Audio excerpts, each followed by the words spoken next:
She doesn't even go here. I'm bi, actually. Excuse me.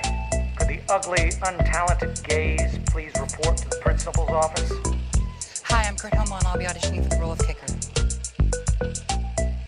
Hello! Welcome in, everybody. Thank you so much for tuning in to today's episode of Not So Straight Nerds. I'm your host, Luke. And I'm your other host, Alicia. And today we are talking about Stranger Things Season 5, Part 1. Volume 1. Volume 1, that's what it was.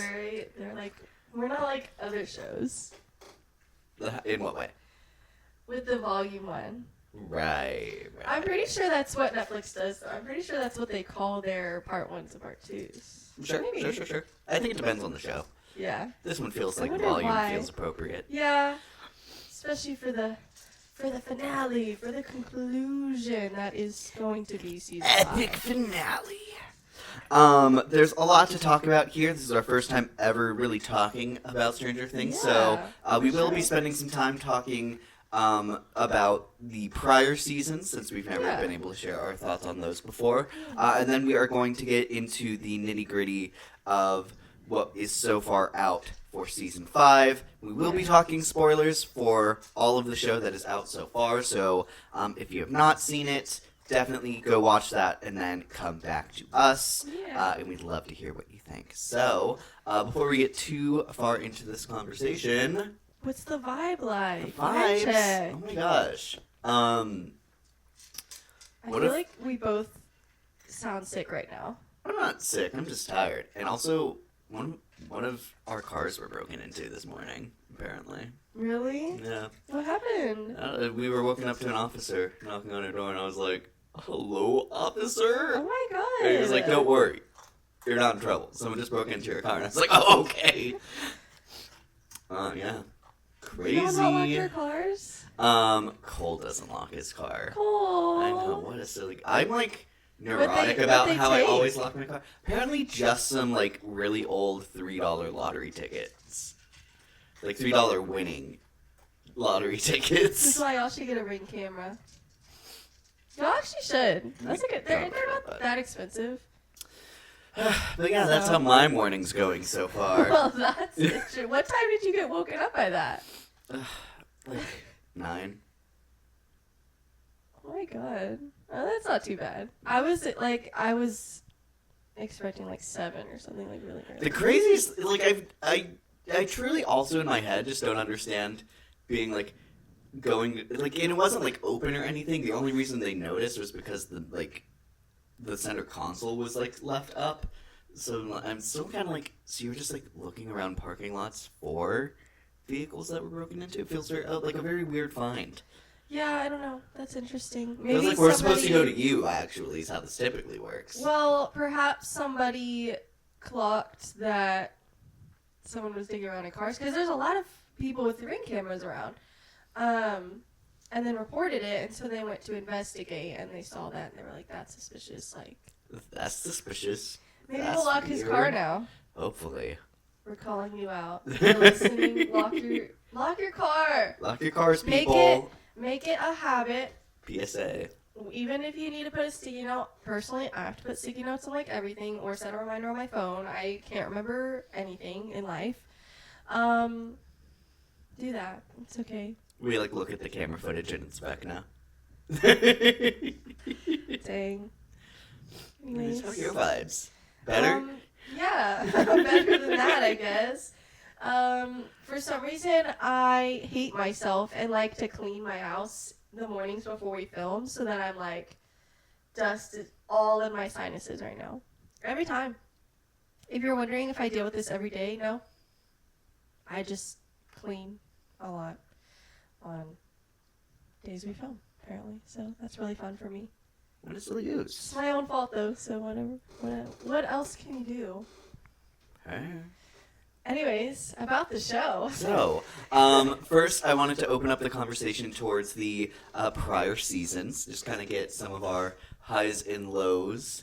Yeah. I will say, my first question for you is, when did you hop on the Stranger Things bandwagon? I think, like, when it came out, like, the first season. When was that? 2016? 16, 15, something. It was a while ago. Because everyone's talking about it's almost 10 years for 5 seasons.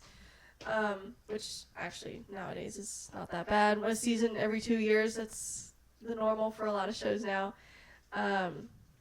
This show has had more breaks than that from particularly season 4 and 5.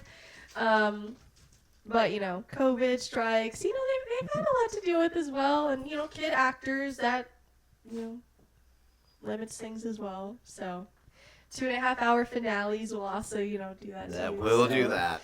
Yeah. Yeah, I'm pretty sure I hopped on, when it came out. I don't remember where I heard about it. I would have been in high school when that came out. So probably I just heard about it at school, I'm guessing. Yeah, because I also heard about, all the Netflix shows, 13 Reasons Why. Shouldn't have watched that when I was in high school, but I did. So I'm guessing school is where I heard about it, so. Anyways, it was really good. Obviously, it, became a phenomenon. Everybody freaked out about it. I think rightfully so, because I think it's awesome, especially season 1. My uncle almost got Netflix for the sole purpose of watching Stranger Things. He still hasn't, though. He liked Netflix when they still sent you DVDs for stuff. And then when they stopped doing that, he didn't have Netflix anymore, so. Interesting. Anyways. Yeah. Well, I notoriously did not Late to start the watching game. it until, the year all of season 4 was out. Yeah. So I was able to binge everything, which Yeah. I've gathered is not the typical experience with this franchise. No, and I forget every now and then that I'm the one who showed that to you. I feel like the last time you said that, I was like, what? I genuinely forgot that. I forgot how many shows I showed you. It was that one, Daisy Jones and the Six, Heartstopper. I'm still floored that I showed you Heartstopper. Go me, though. I have good taste in shows. Wait. Yeah, now I'm showing you Bridgerton for the new season. So, kind of fun. Vibing. So specifically on the content of season 1. Yeah. I first off was immediately hooked. Yeah. I think the So first good. episode, even just off the bat of this mysterious monster that you don't get to see, and then the whole conspiracy of it all. Mm-hmm. I remember telling my parents that they needed to watch this, especially because it's so me and my mom's thing. Mm-hmm. And then she was like, "Yeah, we watched the first episode and couldn't get into it." And I'm like, "What? I can't fathom that. Girl." Man, I don't want to live in that world. That's scary. I can't imagine that because it's just such a great Yeah. hook. Mm-hmm. I don't know. And it's so 80s too, so 80s coded. so I love multiple generations should be able to find something to love about it. and I love just kind of the emphasis on the Demogorgon in the first season. Yeah. It feels crazy how far it's evolved since then. Yeah. But the Demogorgon design, alone is kind Awesome. of peak. Yeah. Monster design. It's it's not overcomplicated. It's rather simple, but it's still intimidating. It's large, and it's still very unique to hear. Yeah. So, 10 out of 10, frankly. I feel like it has something. There's just so much to love about it. There's obviously the D&D aspect. There's such a close friendship that's fun to watch. There's younger kids, there's older kids, there's adults. We have a lot. That's something fun about, I think, the early seasons. I've seen some complaints that they're not doing it this season, and I have thoughts about that. But especially the early seasons, they do a really good job at having each age group have their own storyline and then having them come together at some point. I think season 5, it's hard to do that in a final season. It's well, when you're fighting this thing, you kind of need to work together, even if because they are separated. Obviously, Hopper and Elle go their own thing and all this thing, so they do split up, but they're actively working together in their own plan, which is different than the earlier seasons. So I don't really mind that, but it is something that I just wanted to point out. And I agree that it's very fun to see them slowly work their way, especially with like Steve Harrington. He's interesting in the first season because he's not well liked in the first season for good reason. Not a very nice person in the first season. But you know, he comes around. He has a very funny journey. He just like freaks out the more and more he realizes like there's a monster. That's crazy, and everyone's like, we knew about this 5 episodes ago, so we're not freaking out at this point. So you kind of seem crazy for freaking out, but you're actually very valid for that. There's just, I don't know, lots of things to like. There's lots of female characters as well. Winona Ryder. Yeah, I mean, my gosh. yeah. Getting Winona Ryder on this was like, honestly, the best casting decision out of anyone, I would say. No, I love the cast, yeah. Well, overall, but especially like the first few seasons. But yeah, Winona Ryder was such a good pick. So, yeah. Anyways, I'm glad she's getting her flowers with this show because I feel like she's deserved it for a long time. Mm-hmm. Yeah. I also think introducing the idea of the Upside Down, Yeah. we did that in such cool ways. I love the Yeah. the burrowing portal thing. Mm-hmm.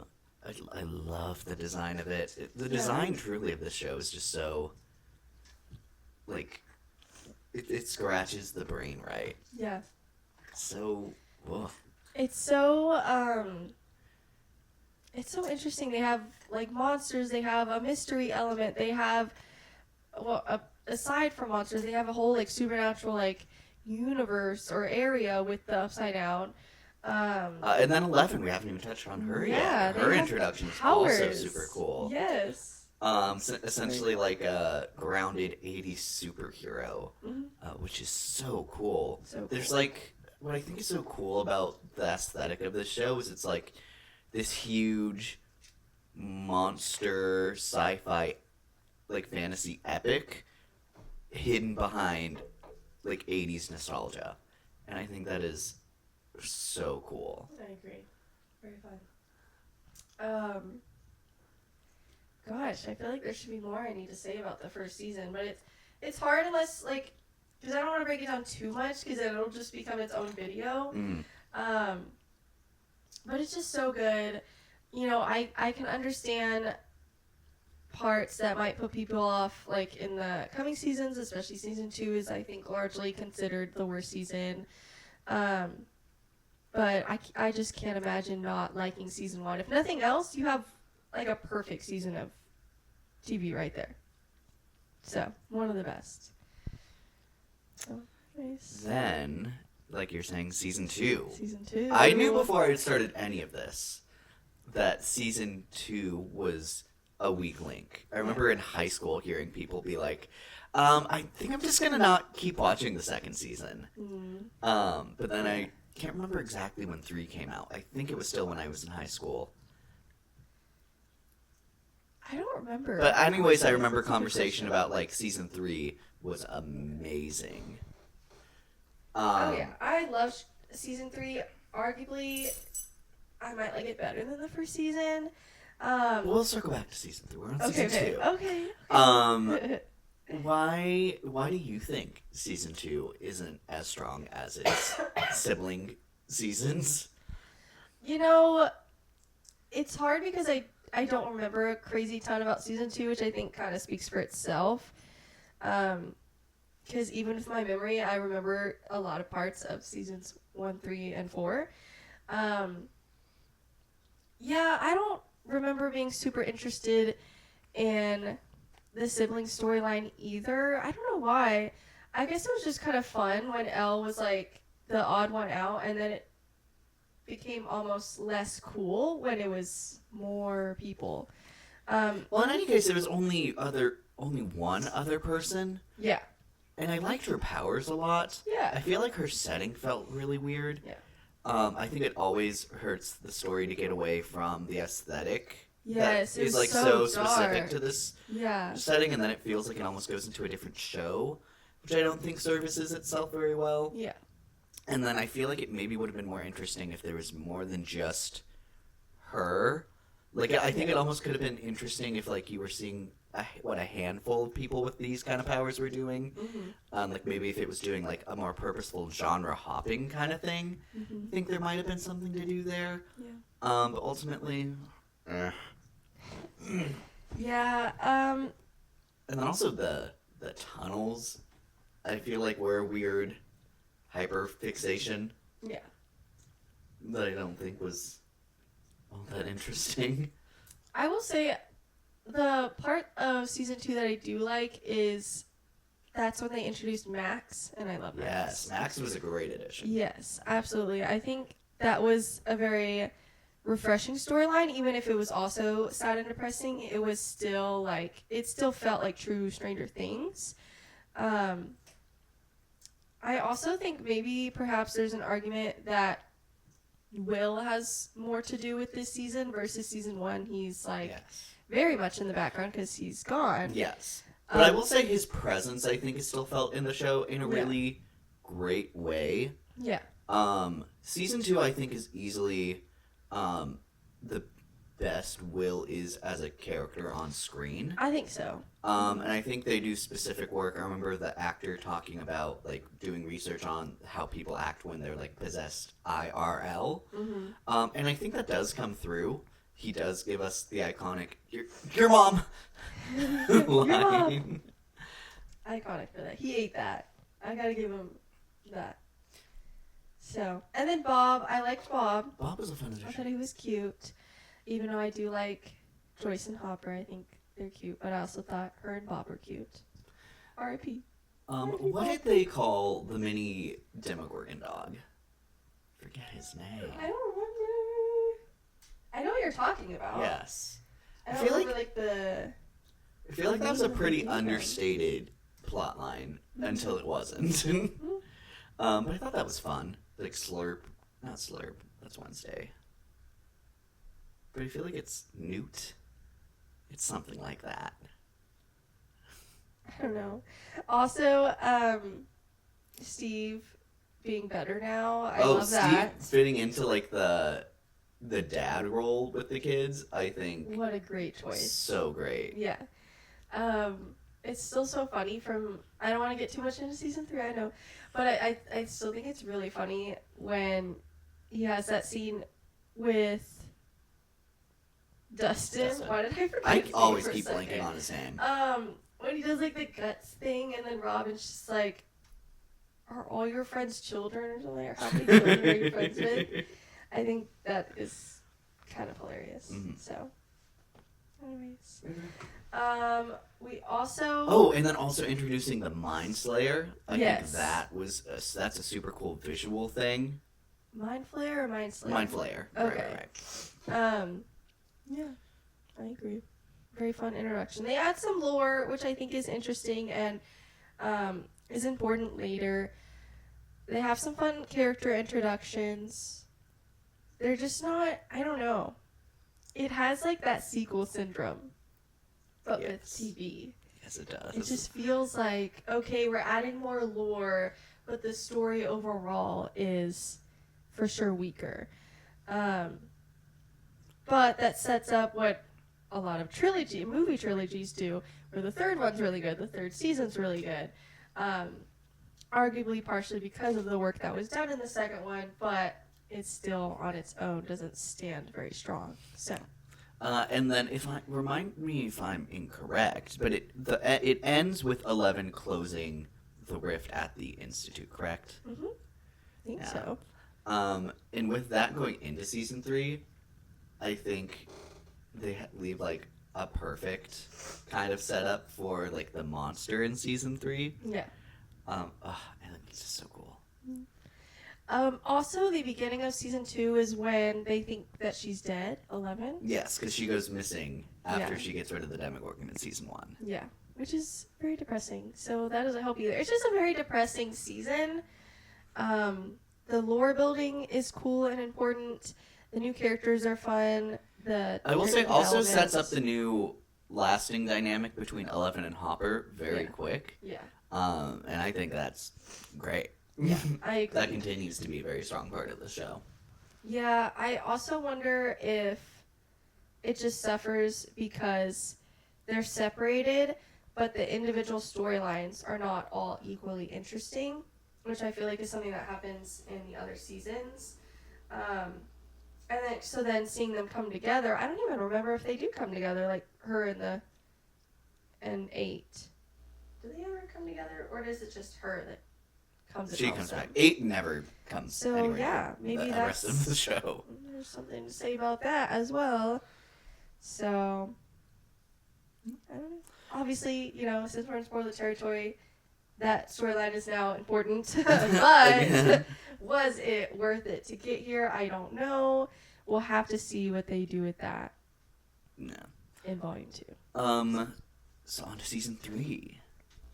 You can go ahead with that. I need it to shoot because I'm dying. You go. I think season 3 has such a fun aesthetic with the mall clique. It is just so vibrant, and they do so much in that space throughout the season. And then, like, having the kind of...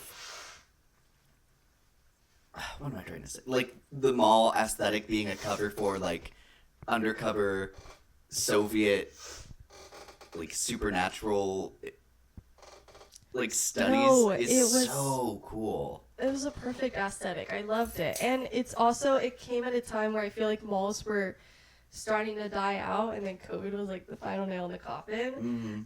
So it was almost like a love letter, like goodbye to the mall. I was like, remember how awesome they were? It's like, man, I wish this was strong enough to like save malls. Like this, and I want to say Fear Street give me very similar mall vibes. Yes, with like some horror aesthetic. Both with my Hawk. Both with Maya Hawk.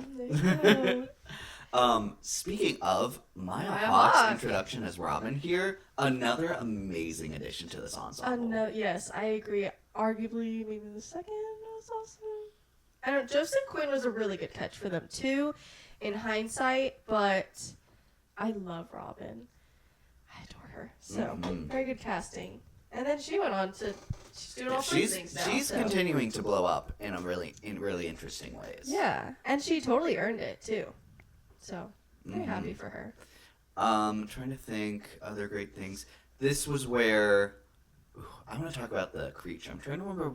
I think it was just the Mind Flayer, but like I think so. In like, person really, now. Yeah, really intense. I loved the whole idea that it was possessing. Like it started out with like a rat. Oh and yeah. It was possessing multiple people, and then they just like ended up becoming mush and a part of this like giant bigger creature. It was so disgusting, but still so just like beautifully brought to life. Yes. Like agree. it's like a living car crash. Yeah. And I think that's like the perfect aesthetic for this thing. That's like just not supposed to exist, but is like forcing its own existence upon other things. It's so cool. I agree. I will say one of the only things I am not a huge fan of from this season, and it comes pretty early on, is what they do with Mike and Max. Obviously, Max hates his guts, and they're all like, it's frustrating because I feel like not enough people acknowledge within or without or out of the show that Max also makes really toxic decisions with 11 too, even though Mike calls her out on it. It's like they're both coming from, I feel like, in their perspectives, pretty reasonable. I don't even know the word I'm looking for. They're very reasonable in what they're trying to do. Like, he's trying to keep her safe, but in doing so, he's like almost like controlling her or trying to control her. He's going too far. It's almost like he is like parenting her, which is problematic. He doesn't need to be doing that, but it's also understandable that he doesn't want to lose her again. Max is like, she shouldn't be controlled, but then, she uses her and her powers irresponsibly. So there's argument there. I do hate how like aggravating it seems to watch it, because it seems to take a big stance of like Mike sucks and not so much that Max is also making bad decisions. And I've always really liked Mike, so that was frustrating. And Max, so to see her be like the person like pointing out the problems or whatever was also frustrating. But they figure it out. They figure it out. I wish there was a better way. I feel like they were just doing it to have like girl time, and have Max and 11 really progress in their friendship. And I wish they could have just done that without having it be over like a guy in a way. Anyways, that's my 2 cents. It was a little frustrating to watch, but it's okay. They become friends later. So, and it's also really funny, all the memes of people talking about in season 5, how she's like, after like 2 years of not seeing another human being, of course I have to see another Wheeler. Of course. That's The more funny. she talks, she's like, you're just like Mike. And I do love imagining that she's thinking that. So, anyways, their beef is funny. I will say and this is like so not a thing to other people, but my biggest pet peeve with this season was specifically that they only had one Soviet guy constantly chasing them, like Yeah. specifically the adults who were doing their thing. Yeah. And I thought that was kind of really annoying Yeah. to the extent of like, guys, he's one guy, you're constantly knocking him out. Mm-hmm. Like, it's one thing if it's just like they constantly keep sending people after you. Yeah. I hated the idea that it was this one person that kept going after them and they just weren't doing anything to stop the one person coming after them. Yeah. It's like, dude, Hopper, It's one you're a person. sheriff. Yeah. Just shoot him. Like, Yeah. what is the issue here? Like, I truly think I would have not had this issue if they just kept sending various goons after him. But it was Yeah. the same person, and I'm like, Yeah. he's not doing anything. He's not aura farming. Mm-hmm. He's just there, and he's looking mad, and he's like a non-character. Kill him. Yeah. Ugh.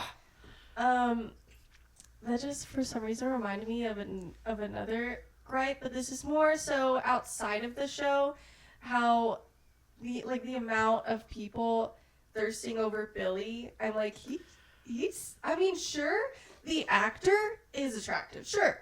Go ahead. That's fine. But to like take that and then argue that his character is like not that evil and deserves sympathy just because something bad's happening to him. He's like so racist and he's abusive to his sister. Like, he sucks as a human being. And I'm sorry, but I don't feel that bad. I feel bad for Max that she's having to see him go through this and then dies. I don't really feel bad for him because he sucks and he's supposed to suck. That's how they wrote him.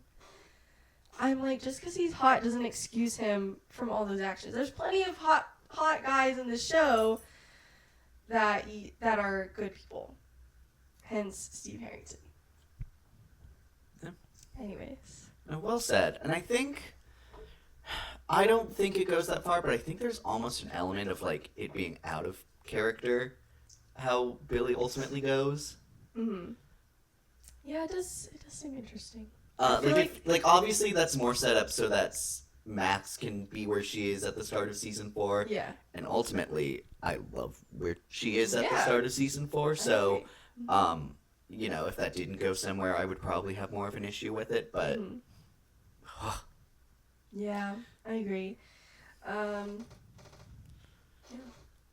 And then I also... Oh, this is also the season that Erica really started stepping up as a character. Yes. Oh, I And- love her. Oh, she is so fun. She had her little moments in the earlier seasons, and she was awesome, but she really becomes, like, not quite a part of the group, and she still isn't, even in season 5. But she's more of, like, a supporting character rather than just, like, a guest Yes, character. That's So, very fair. and I love that. Yeah. And then we haven't talked about Alexi, I think his name was. Yes, you love some Alexi, and he is just so he's cute. such a cutie. And then what's the other guy's name? Murray. Yes. Murray. Well, he was in the earlier seasons, I think that he... season 1 and 2, I think, because that's when. I want to say I think season Nancy 2 is where he really starts. Like, I think he's, like, there in season 1, but I think season 2 is where he really starts interacting with the main characters. Yeah. And he's fun. I don't know. I wouldn't say, out of all, like, the main and supporting cast, he would probably be the one I care the least about if he died. He brings a fun, unique energy to the adult cast. Yeah. It's like he still has a lot of wisdom, but he still has a lot of like childish behavior with him, which adds a very interesting element to a more serious group. Yeah. So he always brings something very unique to the group, which I think is really great about his character. But I did like his storyline with him and Alexi. I feel like they were starting to become friends when Alexi died. R.I.P. But I do really like when Erica rage baits him. That's one of my favorite scenes. It's so funny. Yeah. Anyways, there's someone we haven't covered yet, or really two someones, and that's Nancy and Jonathan. Nancy and We Jonathan. haven't really talked about them yet. Oh, Nancy, while we're in season 3, Nancy is a badass in season 3. She has some like great moments in seasons 1 and 2, but like with her shotgun in season 3, and like I like the way that she's like investigating and like comes upon the mind flayer. I don't know, and then Jonathan's just kind of like along for the ride. Yeah. I fear that's kind of Jonathan's aesthetic. Yeah. His aesthetic is I'd rather be somewhere else, but I'm here now, so I'll deal with it. I feel like, unfortunately, I want to hear your thoughts on this. Okay. But I know, obviously, there are plenty of people out there that still ship Nancy and Steve. I personally am not one of those people, even though I do think they have chemistry. I think there are clear written lines in the show that, even in season 5, that show that they would still not be very compatible. I'm not a huge fan, not to skip too much, I won't go too much into it, but I'm not a huge fan of the competitive storyline in season 5. I think it's kind of lame, and I think it's actually kind of out of Jonathan's character. I do, however, I see way more of his side than Steve's. Obviously, Steve is allowed to like Nancy, and that has been built up. His crush for her never quite went away. But I think, there's a line where he's talking to her about having a bunch of kids, and I feel like you can tell that she's, like, not that into that conversation. She's, like, I don't know. I feel like I can tell that she's, like, I don't know if that's what I want. Even though he has good intentions, it's just not very compatible. And then in this season 5, there's several lines where, when her parents are in the hospital, Steve's talking about bringing her flowers, and Jonathan's like, she wouldn't want us to waste time on that. She would want us to focus on the mission. And then we see Nancy immediately focusing on the mission on her end. So Jonathan's right in that. He knows her better in that aspect. Even if Steve has good intentions, there's something to that. But I think because Jonathan is kind of like overall a boring character, that people use that as like they shouldn't. I would say he's together. more of he's like never a character that's driving anything. He's always along for the ride of another character's thing. Yeah. And I've never disliked him. I even would say that I do like him. Obviously, like, he had his moment in season 1 where he was a creep and taking pictures of her while she was changing. Steve also had his moments in season 1, and I do find it frustrating that people are able to recognize the growth within Steve but not within Jonathan. That's frustrating to me. But, like, clearly they're both there. They both made bad decisions and then have grown from that. I don't know. I don't know if I have much more to say on that. I will say I'm not going to like it if it doesn't go somewhere. I feel like it's too big of a thing, especially right now in season 5, for it to not have some kind of conclusion. Yeah. I fear that might be Steve dying. But yeah. I don't know. It feels too purposeful at the moment. I agree. And then even if it's frustrating to watch them compete, I think. Well, but it's also giving Eternity aggressively for me. And I think I'm gonna be very surprised if she doesn't go with Jonathan, assuming he doesn't die. Yeah. Or she doesn't. I mean, nobody is safe. But it's technically. giving like homoerotic male competition, and you know what? The actors are in it for that. Yeah, they are. I do love that the actors are clearly having so much fun with that storyline, even if I'm kind of frustrated. Like, I don't know if Jonathan would be doing this. But I also have seen. Anyways, okay. They have a conversation that I want to talk about when we get to season 5, but I don't want to get too much into it. We're still on season 3. So anything else with season 3? We covered Anything else with Robin? I love, like, she has like one of the best coming out scenes with Steve. Mm-hmm. I think that's an amazing scene. Yeah. So great. Yeah. I do love that Steve is just so confused for a hot second, and he's like, oh, like he has a big realization, and I think it's very funny to watch. But yeah, I agree. I also want to talk about the ending with Hopper being assumed dead. Mm-hmm. Yeah. I think that's a big cliffhanger. Yeah. And I remember you saying that the fandom was devastated. Yeah.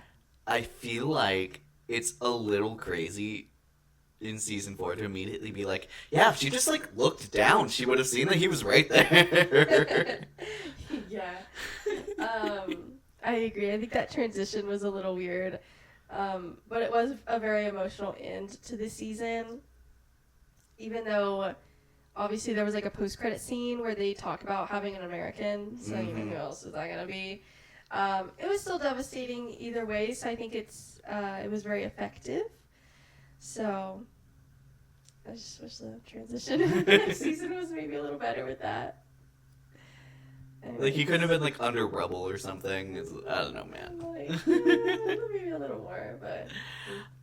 So that going into season 4, I remember right after we finished season 3, you made me watch the trailer for season 4, and oh my gosh, what an amazing trailer!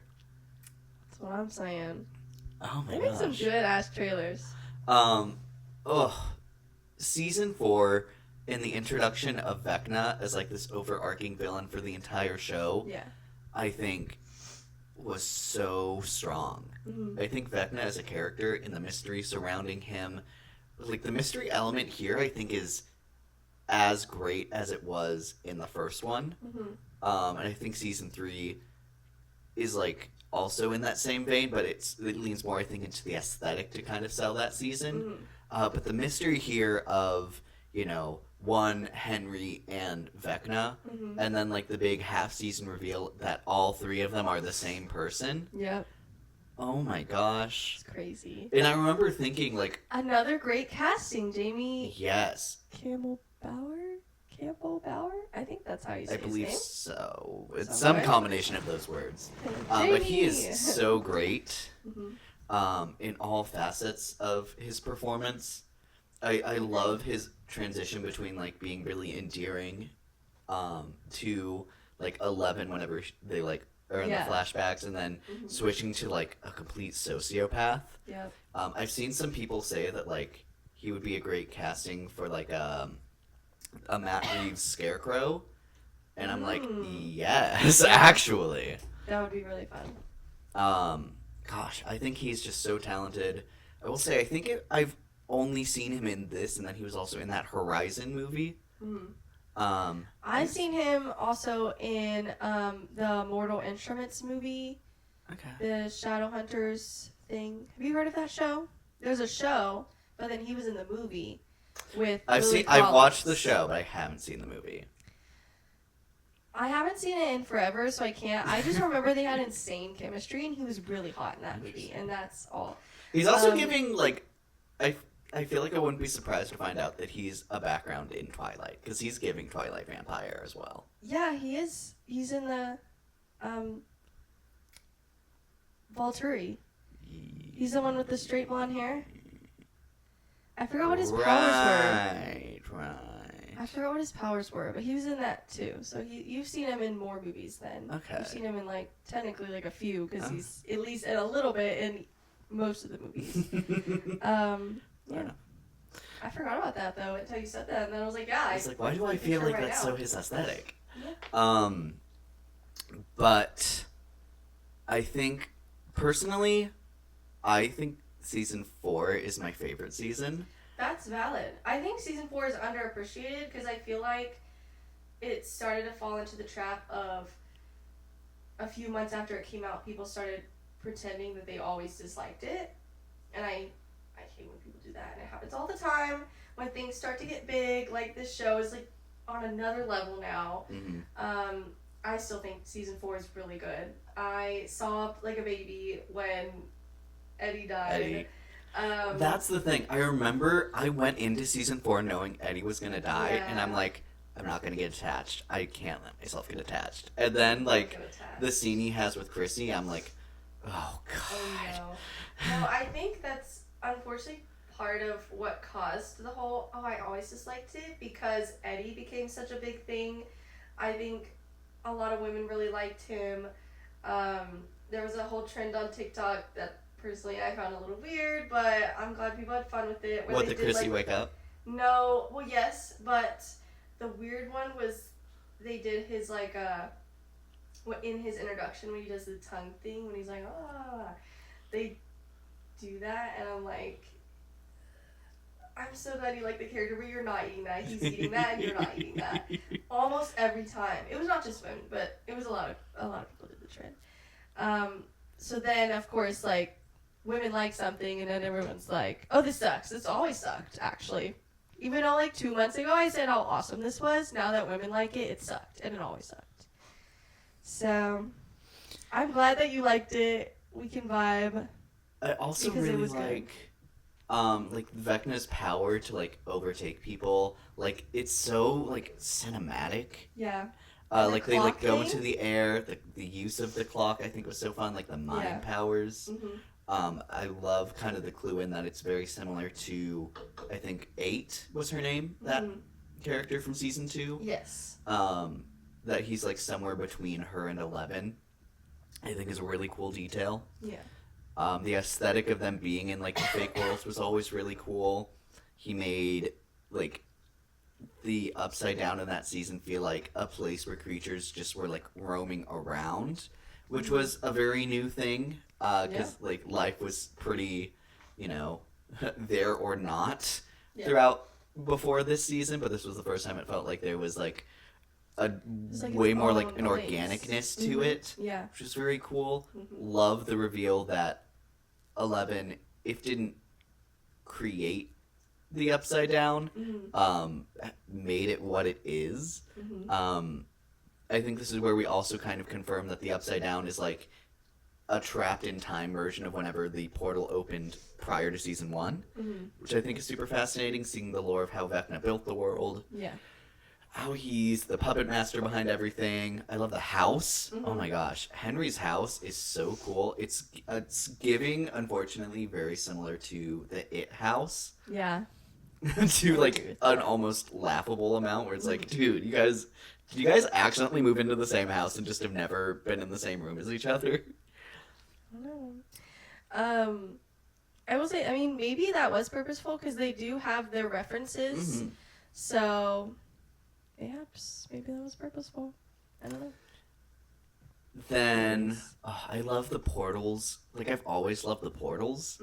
And, like, the vines that kind of come out of them. I loved the way that, like, the portals were, like, expanding outward. I thought that was so fun. Like, especially towards the end when they all kind of, like, formed the giant, like, crack earthquake thing. Yeah. Whew! So cool. Also, something big with this season is Max and her storyline. Yes. Not only with her and Billy, but then the music element comes in later, which is, I wonder if it's still going to be important in this season. I don't really know. Well, they already touch on the idea that the music is what brings you back to your body from the mindscape. And clearly the mindscape is a big thing. Yeah. So I'm not going to be surprised if we see another huge moment similar to, like, the big moment from season 4. Yeah, well, I mean, at some point, Max is probably gonna escape, so that's probably gonna be how she escapes. it's interesting that they've already kind of not teased, but like explored that it's not going to be as easy this time around because they had Lucas playing the song and then it opening up. She almost made it. I think that's their way of saying it's not going to be that easy this time around. Not necessarily that she's not going to still escape in that way, but something else has to come into play there, which is going to be interesting. So, I also find it interesting, again, kind of giving a little bit to season 5, just with the music thing, how Vecna gifted Holly music. The record player. The record player. So I wonder, why is he trying to limit its power now by like normalizing it? I'm not really sure what the goal is there, if that is not a possibility. So I don't. Maybe he specifically knows what her favorite song is, and he's like, "Oh no, we don't have it." Sorry, I can only find this at the store. I'm sorry. Yeah, so it's interesting. Obviously, you have the running up the hill moment. I'm also gonna say the different plot lines in season 4. So good. So great. Yes. Like 11 being taken, seeing Papa again, and trying to relearn her like traumatic backstory. The search for her in the base. Yeah.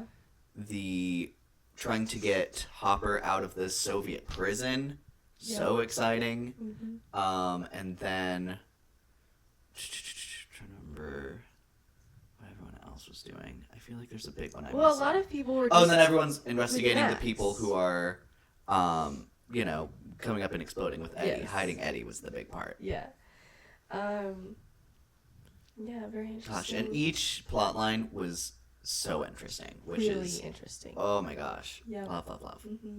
And then when it comes together in those last couple episodes, first of all, so long. There's such long episodes. The finale for season 5 isn't even going to be that long. It's like I think it's like 15 minutes shorter from what I've seen. So interesting. Indeed. But anyways, Trying to think if there's any other big moments to mention. Papa officially dies. Yes. Love that scene. Nancy with her shotgun. Yes. That's such an iconic scene. I actually loved that entire sequence. It's probably 5 to 10 minutes. I don't even know. So much that I showed my mom, who has zero knowledge of this show, because I just needed somebody else to witness how awesome this scene was. And I'm sure she probably didn't think it was awesome because she has no context for what's happening here. But just the combination of everything happening with the different storylines in the different places, the use of running up that hill again, but more like cinematic because it's the final episode.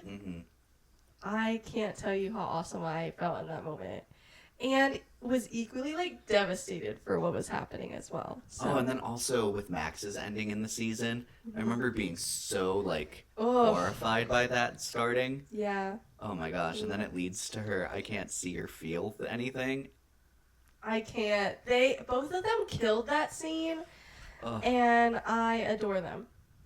So. Yeah. Oh, and then also Lucas going to football was a crazy transition, but I ultimately love how he comes back. Basketball. Yeah. Ultimately love his return, though. I feel like it worked a lot. for Yeah, me. and we got to see the jerk guy. I think his name was Jason or something. We got to see him die, so that was fun. Yeah. So, Erica had some things to do as well this season. Why am I like forgetting what she had to do? I Oh, know she was there. joined into the Dungeons and Dragons. Right. Because Lucas wouldn't join. Your mommy's book club. She ate that entire scene. She ate him up with that. So, and he saw it too. He was like, all right then. You ate me up with that. You can't spell America without Erica. So, season 4's over. What were you expecting going into season 5? I don't know. It had a huge break in between. So, I kind of not forgot about it, but I just like, I don't know how to describe it. I guess I was excited that it was here, but I almost felt a little bit disconnected from the show just because it was such a long break. It's like I still remember things that are happening, but I feel like it's been so long that the hype is almost not there. But I am always excited to see these characters and see what they're up to. Yeah, I don't even know. I was excited, I guess. I saw the trailers. I was not excited for Will because his actor's not my favorite right now. And then we see him in the show and he's immediately really bad and established as he's going to be really important. So that's really fun for those two things to be happening at the same time. Yeah. I will say, I don't think I was ever really blown away by the trailers. I mean, I liked them, but I agree. I feel like after the season 4 trailers, I agree. I feel like I wasn't. I don't know. It almost doesn't feel like as big of a deal as it should feel. So, I don't know if that's partially or mostly because of the long wait, or I don't know. Nah, it's So- very weird. I will say I do feel like I'm excited to at least get some answers, because I've seen a lot of fun theories that I want to get into at some point. Sure. In this discussion, I'll do a warning before I get into it though, because it makes a lot of sense to the point where it might even be like considered spoilery to some people. So I will put a warning when I start to talk about that. Sure. Yeah. I will say what I was expecting from this season was, especially after season 3 and season 4, which I think is like a great 1-2 punch. Yeah. I was really hoping to get right into like this is it vibes. I was expecting things to be pretty fast paced, especially with like the last shot from season 4, which was, you know, the upside down bleeding into Hawkins. Yeah. Like that feels like such like a big like this is it moment. Yeah. I was expecting things to be pretty like, okay, we're jumping in. There's like we just got Demogorgons around. Yeah. And for there to be more of a blend between the two worlds, which I mean ultimately is what Vecna's going for. I just expected some very fun stuff out of that. Going into season 5, there's a 6-month time jump. I think it's almost funny I think it's almost a missed opportunity to not go for a time jump for as long as we've been waiting for the season. Yeah. It's like it's been a long time, hasn't it? Yes, it has. But the aesthetic is not nearly what I expected it to be, with the whole like government takeover martial law thing. Everything's covered up with like the metal plates, and everything is like this like base normal. Yeah. I think I find it to be a weird choice. Okay, explain. I understand, and I had shared kind of my like, because like I said, that was what my expectation or like desire was going into this. Yeah. And then not only does it do what typical seasons do, where it's like, and we're going to slow down, so then within this own season we can build back up. I feel like within the overarching story, especially with how much like the selling point on this was almost solely this is it. I One feel Last like, Adventure was like on all of the character posters, Yeah. so you know. like it feels kind of odd to jump in and it's like, yeah, we haven't been doing anything for 6 months. We've been trying, but nothing's been happening. Can't find him. Yeah. And it's like It does seem like, what's the point? You know, for a while they had suggested that the reason they couldn't find him was because the military had him, so that was an option, but then we find out that that's not the case. So then it's just like, what has he been doing this entire time, too? Obviously, y'all have been going on plenty of adventures. I forgot what they called it. They called it something else. the burns. The burns, where they use the burning, which is when the military literally burns through the hole to go in. That's it. Sorry. Anyways, to go there themselves and try to find Vecna. And it's like, that's not even as cool as I would hope it would be. No, and I don't really know the goal there, I guess. Even Hopper's like, if I see him, I'm running for my life. It's like, okay, so then why are we doing this? I guess. It's annoying to me that Hopper and Joyce are both in a position this season where they have kids who have, like, a lot to do with helping, especially 11 with her powers. And it's like, you still don't trust them. It gets to a point where it's repetitive and annoying. It's like, how many times can they save your ass and you still not trust them? Like, I get they're children, but they were children the previous 4 seasons when they saved the world. So it's like, at what point do you let them handle business again?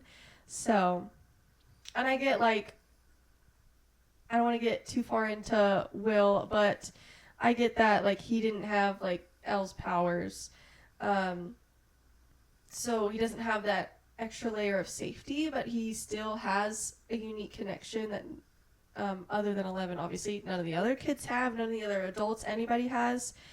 So it's just frustrating. It's like, you can go too to protect them, but, like, why is Hopper the only one going? What are the other kids doing? It's very fun to see them working together. Like, I love the radio thing that they do to let everyone know in a secret way. I love that. It seems like classic Stranger Things, but then when the actual mission happens, then it's like, what are we doing here? And then what is Vecna doing here this entire time? Like, obviously he has a plan, and obviously, you know, you want to wait to reveal that. But it's like, why has he not been doing anything? Why did he do this whole thing where he, like, blended the 2 places, and then he just chills for 6 months? He just went on vacation. He probably wasn't planning on being shot with a shotgun repeatedly and then caught on fire. Yeah. But it still feels like it's weird to have, like, the creatures retreat. Like, it feels like there would almost be, like, a mindless monster thing going on, and then Vecna's return has them be a lot more structured all of a sudden. Yeah. Which I think could have been done in a really interesting way. Yeah. I think there's a lot to be... Yeah, I don't know. That being said, we'll get into what Vecna actually does. Yeah. So first I want to start with best parts. What are some of the best parts of season 5, volume 1? I love just any of the gang's interactions. I think they're so fun. I love that they're together more this season. Personally, I find that appropriate for a final season rather than them all split up. They all know the deal. They've had 6 months all together in a quarantine. So I think it makes sense they're all together. 2 families are living together, and that whole scene is fun.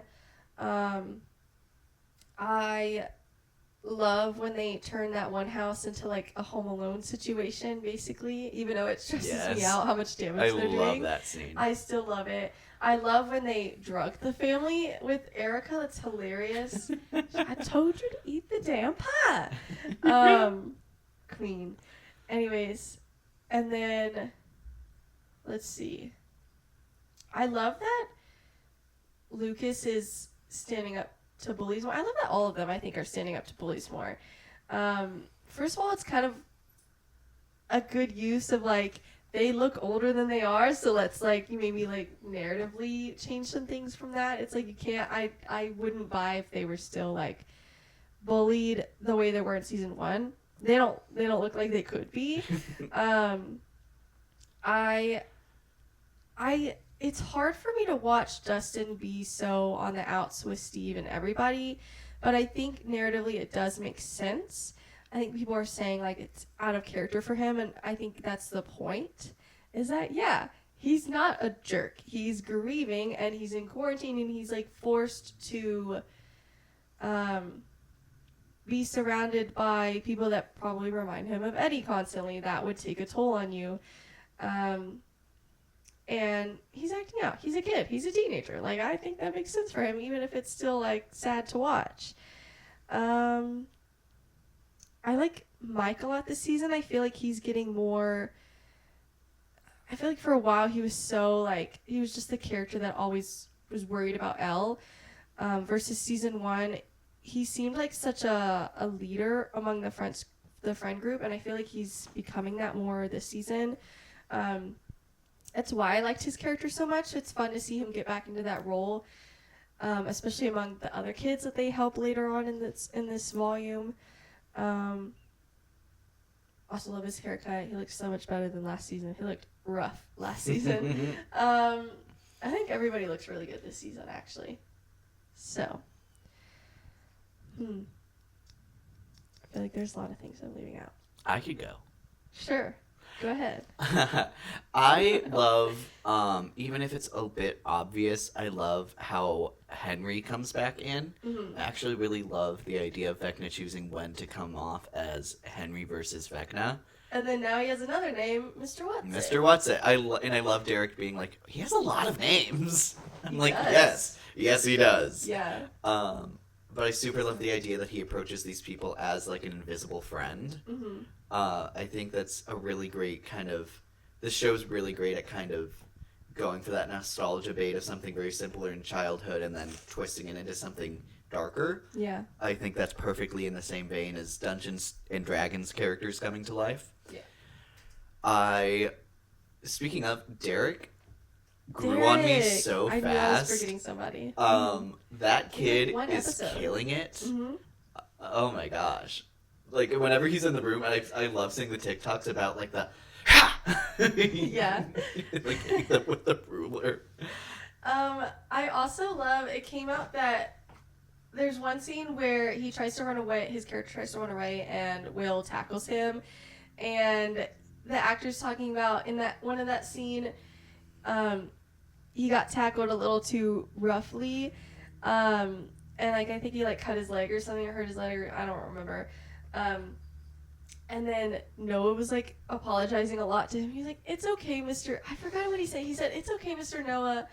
I don't remember. The second half is really good of what he said, but I also love the fact that he calls him Mr. Noah. He's just great. I hope to see him in more stuff. He's a very fun He's kid making actor. a really great first impression. Yes. I do wonder how much of a role he's going to play in volumes 2 and 3. I mean, I feel like he's going, like, as much, like, he's going to be where Holly is, and I feel like he immediately has more personality than Holly. Yeah, I don't mind Holly. She's okay. She's, like, aggressively okay. Yeah. I'm like, I don't know why she chose to dress up as Little Red Riding Hood for most of part 1, but whatever. Sure. People are like, why does Max look so bad? Oh, I don't know. Maybe it's because she's been hiding out for 2 years. Doesn't have a hairbrush. I'm like, you're lucky. Well, I mean, I was going to say you're lucky she's alive because she can't get food. But it's like, it's not like she's in the real world. So I don't even know how that works. There's some weird rules here. Yeah. I also love the wall randomly around Upside Down Hawkins. I think that's a very fun thing. I think it's purposeful. It's a circle. We'll get into that later. But I don't know. I really like it. It reminds me kind of Once Upon a Time in, like, them not being able to leave that town. I don't know. I'm kind of a sucker for tropes. Yeah. Other things I like. Oh, I do love the additional mystery element with Henry of why he won't go into the cave. And they keep bringing up the fact that he was a Boy Scout, I think. So I wonder if it has something to do with that. I would imagine something so. happened to him. And then also we find out that he was in a play with Hopper and Joyce and some other characters, so then they know each other. There is an added element, I think, because they made a play about Stranger Things, where he's included in the cast of them all going to high school together. Yes. I remember seeing that and being a little confused, because after season 4, it seemed like after he killed his family and tried to kill his dad, I assumed that was when he was taken. No, yeah. People are pointing out that the timelines are weird. And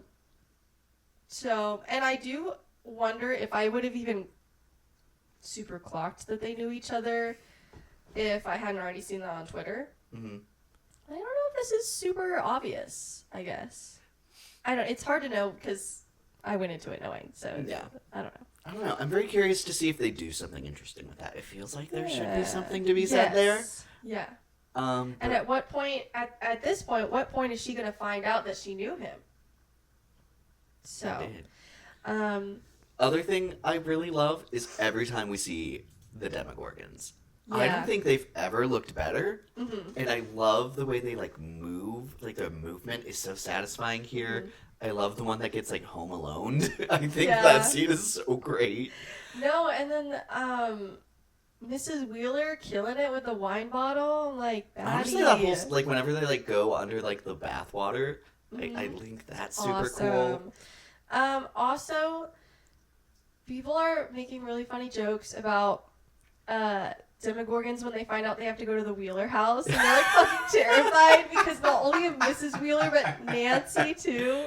Oh, that's so They're funny. like, no, is Nancy there? No, wait. That's so. Oh, that's awesome. No, but they're so fun. I feel like they're being utilized here really well. Yeah. Like it truly feels like they have like almost some like personality to them now. Yeah, I agree. It's so cool. And then I love their burrowing. I think the portals still look so cool. Like whenever they drive through the one that's closing up, Yeah. and then like the hole that they kind of leave. I think that's so cool. Yeah. They like leave one like on the door in the Wheeler house, and I'm like, yes. That's awesome. Any other best parts? I'm gonna say when Vecna shows up. With the snatched waist. He comes in like he's strutting down the runway. They said that they filmed that scene heavily inspired by Darth Vader's entrances. Oh, that feels very. It does feel very Rogue One. It does, yeah. I mean, particularly that scene is what they were referring to. I think that's very cool. Obviously, he doesn't have like a lightsaber. That moment was like, no character will ever beat that. No, and I also specifically love like. It's a fun reference. Because it's the first time that we've seen him kind of use his powers in person, I feel, like since he's become Vecna. Yeah.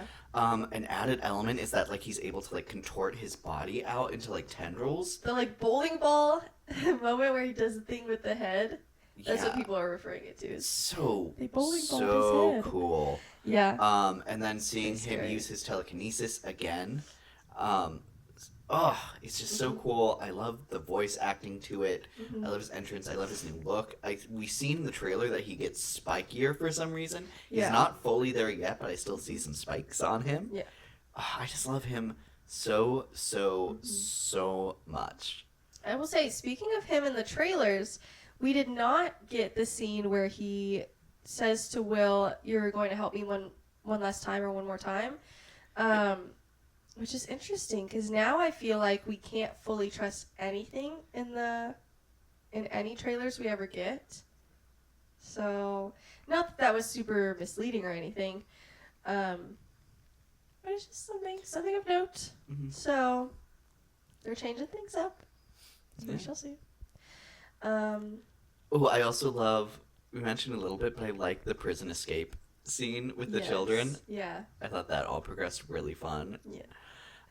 I thought it was really funny when a kid walks into the bathroom and Mike's like, "Mr. What's it?" And he or she, I don't even remember, was like, "Huh?" And he was like, "Oh, we're in trouble. We're in trouble. We're caught. We gotta go." And the kid's just in the tunnel like, this was so funny. Yeah. I have a lot of grievances with Will and the actor and everything that's happening this season, but I do like just like story-wise that he has powers now. I think that's cool. I think I think his physicality in like the scene that people are referencing Yeah. is really good. Like I like Yeah. it reminds me of what I think worked so well with him in season 2. Mm-hmm. Where like I think he can really embody like an idea. Mm-hmm. Like in season 2 it was the possession. Here it's like the idea of like psychic ability. And I think he's able to portray both really well. I think so. I think it's interesting. People have also pointed out that I don't know how purposeful this is, But they're pointing out that when he's using his powers, he has his hand up, just like Vecna did, or just like Henry did, whatever you want to call him. Versus 11, she always has her hand down, to kind of visually show that he is borrowing or using or somehow connecting into Vecna and his abilities. Sure. So, I think that's interesting. Absolutely. I'm very interested to see where they go with this. It feels like now they should, like, it feels like there's no danger now unless they're fighting Vecna, unless, like, he's in a coma now. Yeah. So. Like, it feels like a very huge jump. So I'm very curious to see, and I think that definitely can work. I'm curious to see how they make it work. They have to be very intentional with how they use him now. Yeah, although I will say that was in a very emotional state that he was able to do that. I do wonder if he just is it fully unlocked now, or does he have to like be in an emotional state again? Do they have to be in danger and almost dying for him to be able to do that again?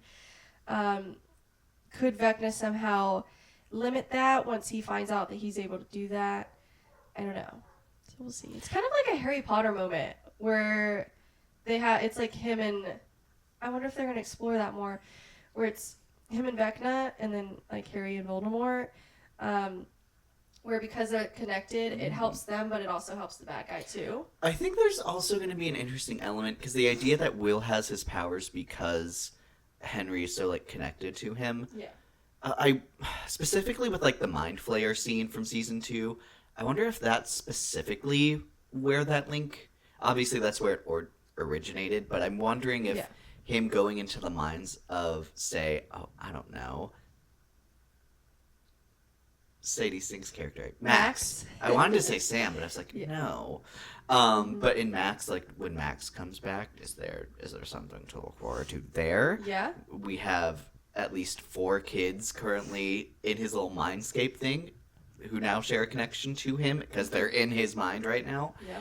Is there something to look forward to there? I don't know. I feel like there's some interesting doors open. I'm curious. I do wonder if they're it gonna deal with also potentially puts them in danger if, like, how connected to him are they? If / when he dies, like, will that endanger them as well? because that is an added element, because Will was feeling the pain of all the Demogorgons. Yep. Oh. So, yeah. Messy. Yeah. Again, just like Harry and Voldemort with the Horcruxes, so... That is Very Harry Potter coded, actually. Yeah, that has been one complaint that I've seen, that it's very reference heavy. I don't think I'm not really bothered by it. I like the references. Especially because I think it's done pretty well. Yeah. I would say it's original enough in itself. Yeah. So, because obviously, like Elle, she's wearing almost a carbon copy of an outfit from the Goonies. But it's like, that's just like a fun reference. The flux capacitor thing, I love that they made so that much. reference, especially because they have a scene in season 3 where they're watching that movie in the movie theater. So I love that they're referencing that now, and I love that Joyce has no idea what that movie is. They eat that, like, all the That's actors so eat funny. that scene. Like, Yeah. when she's like, does that have anything to do with the flux capacitor? And they're like, Say that again? They're like, so good. you got tricked, honey. Sorry. Oh, okay. Worst parts of the season. I don't have a crazy ton. We've kind of already covered some of them. The rivalry between Jonathan and Steve, I think, is annoying.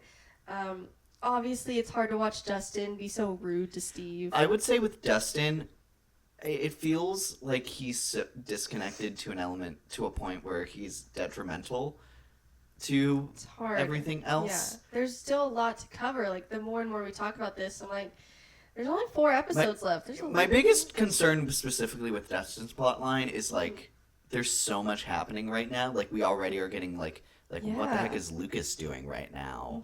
And, like, there's some characters who feel like they're just so on the outskirts here. Yeah. That I'm worried that we won't be able to give it enough time to make it worth it. Because it's going to be the last time we see him.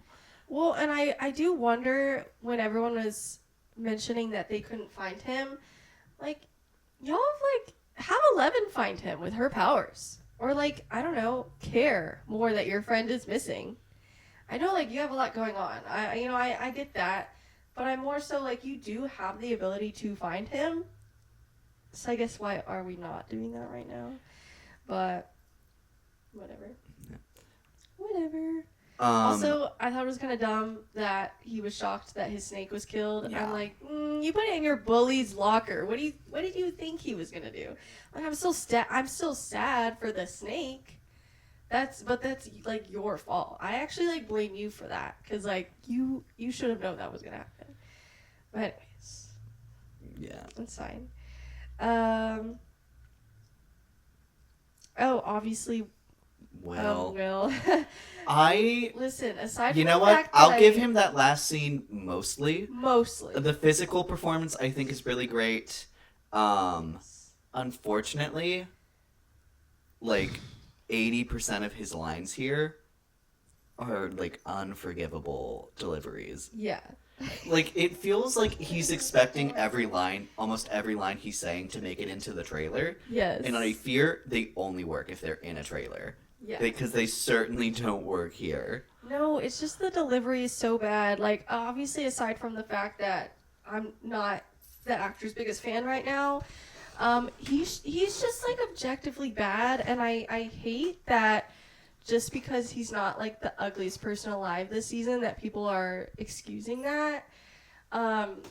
Even if you don't dislike the actor, I'm like, I just can't fathom watching his performance and thinking it's good. I can't. It's like you just find him hot and you just find it cool that he got powers and you don't look beyond that. Like, I'm like, he's objectively bad. Like it feels like he thinks he's giving the lines as worried. Yeah. But it's like his dialogue is so disconnected from the scenes that he's in that it's just so jarring. Yeah. Especially when he had that scene with Winona Ryder, I'm like, ooh, you do not want to be, you cannot stand in a scene with her. Everyone else can, you cannot. And it's even more obvious how bad you are at delivering lines when you're with her. So, that's just crazy. Yeah, I concur. And I'm done talking about it. Yeah, me too. Anything else? Because I feel like we really covered. Did you put, is the Upside Down not scary anymore? Oh, so not really like a thought that I had, but I just saw it on Twitter how some people are complaining that the Upside Down is almost like too normal for them.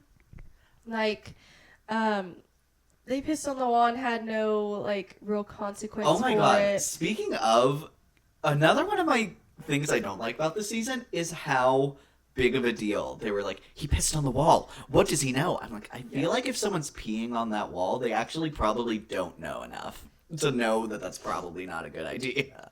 Yeah, That was such a weird thing to cling on. Agree. Yeah, so agree with that.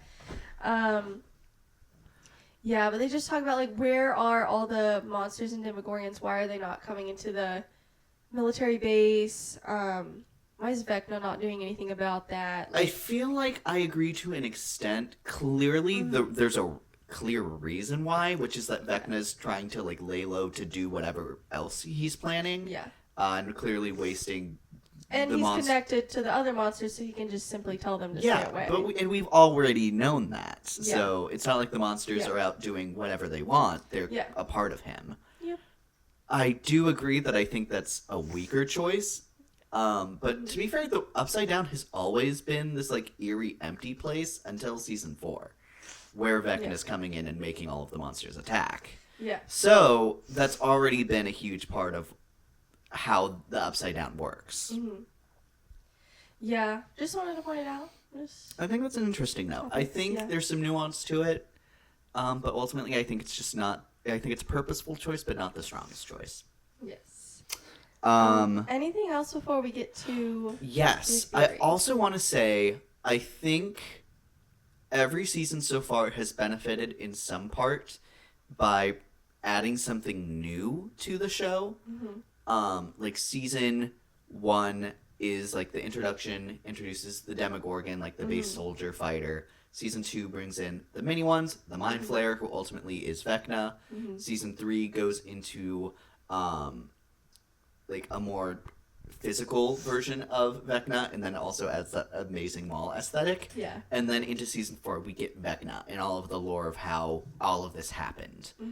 And now we have 8 is back. Yes. So I think that's an added element as well. And Will added- has powers. I feel like I think Season 5 isn't landing for me the way it is for other people, in that it feels like we're just kind of circling back to all of the stuff that has already been given here, as opposed to introducing something new and exciting.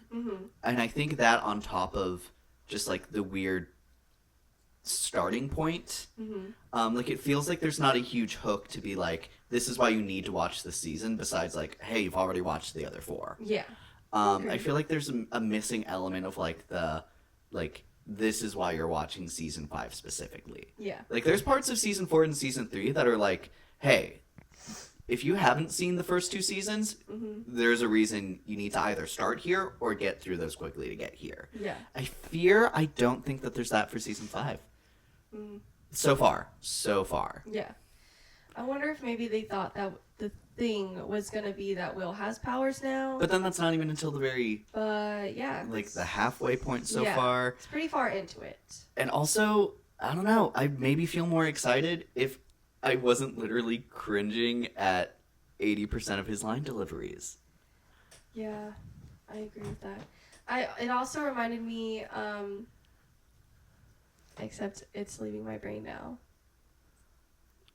No, it's gone. Tough. Leaving my brain. Okay, I think that's a little bit of everything.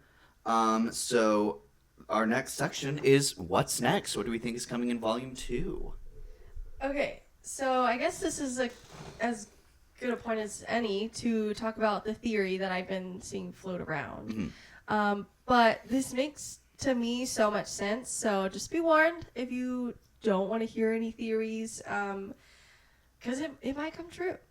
So we mentioned earlier that the wall is a circle. Yes. So he also, the clock thing has been a huge thing, with not just the sound, but also the fact that time was frozen when Will was taken. They have science class, and that one teacher talk about wormholes, which I think is very intentional. And he's planning on taking, I think he said 12 kids. Yes, which there's is 12 pillars. For each number on a clock. So that's the big theory, is that that's what he's building towards, is to have 12 kids to make a clock, and that create the wormhole, to have a more permanent connection and bigger connection between the Upside Down and the real world. Now, what is the goal from there? I don't know. I feel like to know more about that, we need to know more about why he's so scared about that cave. I feel like there's a lot of lore there to be explored. Yeah, but that's, I think, why it was so important that the time stopped when Will was taken, because I think that was the first part of the overall goal. So it's not something like hugely like spoilery, I guess. I feel like it just more so is putting pieces together that we've already gotten. But yeah, I think that's interesting. I think, obviously that would create a big finale. I think at this point that kind of almost has to happen. Truly, at this point, we need to see more bleed from the Upside Down into the real world. Yes. To a point where it's, like, insane that we haven't gotten that already. But whatever. Yeah, but I think that's ultimately what we're building towards. Now, how the heck do they ever close that? I don't know. That's what the finale's for. That's why it's 2 hours. How does Max come into play with that? I don't know. How on earth does 11, 8, and 9. 11, 8, 9. No, 7, 8, 9. 7, 8, 9. And Will do anything about that? I don't know. My other grievance, I just remembered one, not the one that I was trying to remember, but I also am thinking about how Nancy, I feel like, is on the back burner here, and I can't imagine why she would have a shotgun moment here, because I think it's Well, gone. for her mom, I suppose. Speaking of, another moment, Yes. another detriment is, first off, Miss Wheeler, you're a baddie. You ate that scene, and I'm sorry Ate that that you had to scene. take that. However, I don't like Mr. Wheeler at all. I remember literally saying, like, man, if we gotta sacrifice anyone here, I'm so aggressively like- happy that it's him. Yes. But it feels so weird that as the viewer, I couldn't tell you if he's also in surgery right now or if he's dead. No, Like- he's in the hospital. They mentioned that both their parents.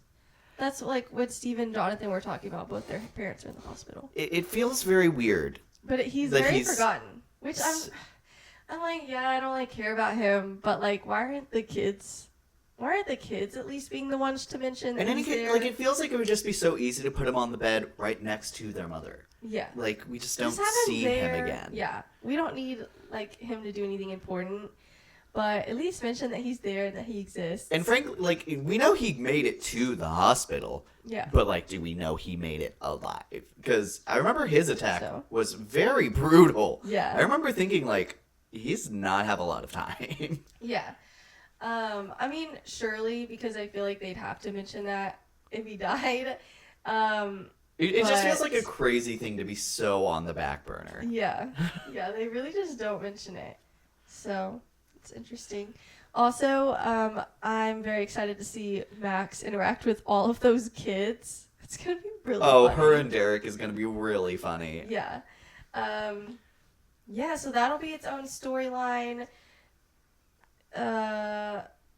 11, Hopper, and 8 are going to be their own thing. Hopefully, I'm guessing they're going to make it back at some point. They'll reconvene what to do.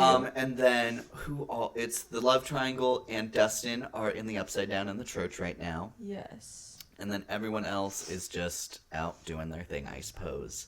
Yes. Very curious where that plot specifically goes from there. Yeah.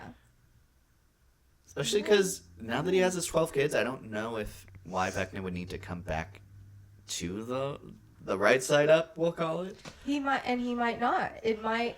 He might only have to do the wormhole thing, and then he might interact with Max at some point again with all the kids. Yeah. So. Very, very interesting.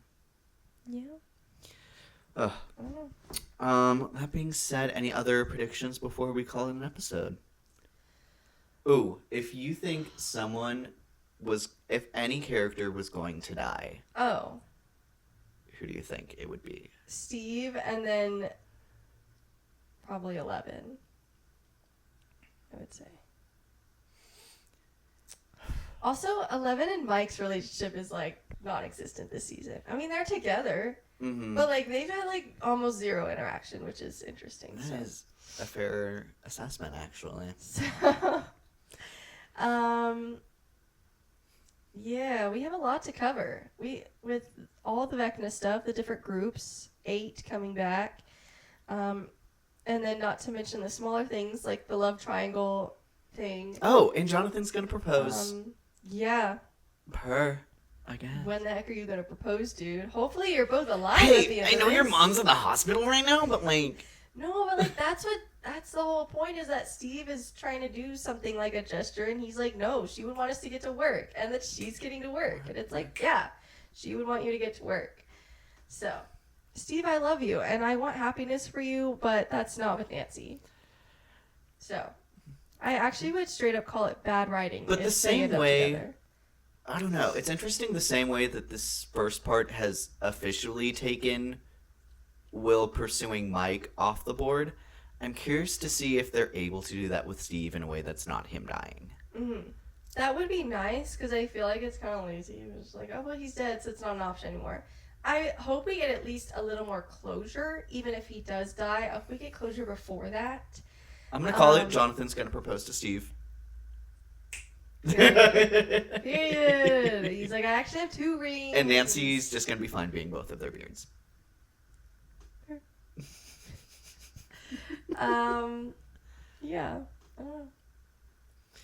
Trying to think. So I will say an interesting note. So far, every season has had a character be introduced, be well received, and die. It's like Derek. Do we think Derek goes? I don't know. I will say, I mean, I'd be sad for him because he's a kid, but I don't see myself Derek being the Delightful. Yeah.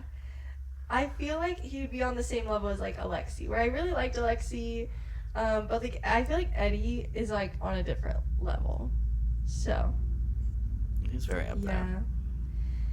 Anyways, I'm really upset that I can't remember the other grievance that I had, but When you do, you'll make it my problem. yeah, I'll tell you, and then you guys won't get to hear it because I'll. It's too late. Oh well.